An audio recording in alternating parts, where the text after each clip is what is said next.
दोस्तों, क्या आने वाले सालों में शहरों में मकान सस्ते हो सकते हैं? क्या अब घर खरीदना मिडिल क्लास और लो इनकम फैमिलीज के लिए आसान होगा? दरअसल नीति आयोग और हाउसिंग मिनिस्ट्री ने अफोर्डेबल हाउसिंग को लेकर एक बड़ा मास्टर प्लान तैयार किया और अगर ये सही से लागू हुआ तो रियल एस्टेट बाजार में बड़ा बदलाव हो सकता है। तो चलिए आसान भाषा में समझते हैं कि आखिर इस रिपोर्ट में है क्या। सबसे पहले थोड़ा डेटा समझ लीजिए।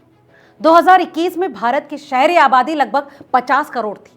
2050 तक ये बढ़कर 85 करोड़ होने की उम्मीद है, यानी आधी से ज्यादा आबादी शहरों में रहने लगेगी। अब सोचिए जरा, इतने लोगों को घर देना कितना बड़ा चैलेंज होगा।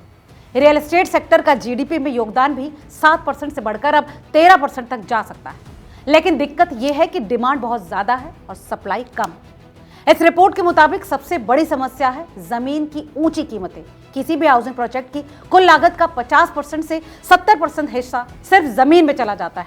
इसके अलावा पुराने किराएदारी कानून, लोन मिलने में दिक्कत और सबसे चौंकाने वाली बात, शहरों में 1 करोड़ घर खाली पड़े। इसकी बड़ी वजह है कि मकान मालिक किराएदारों से जुड़े कानूनी परेशानियों के डर से अब घर किराए पर नहीं दे रहे। चलिए अब बात करते हैं इस समस्या के हल की, यानी नीति आयोग के मास्टर प्लान की। इसमें सबसे पहला कदम है एफएआर में ढील।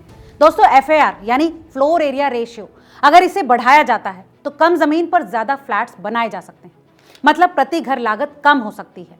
इसका दूसरा बड़ा समाधान है टीओडी मॉडल, यानी ट्रांजिट ओरिएंटेड डेवलपमेंट।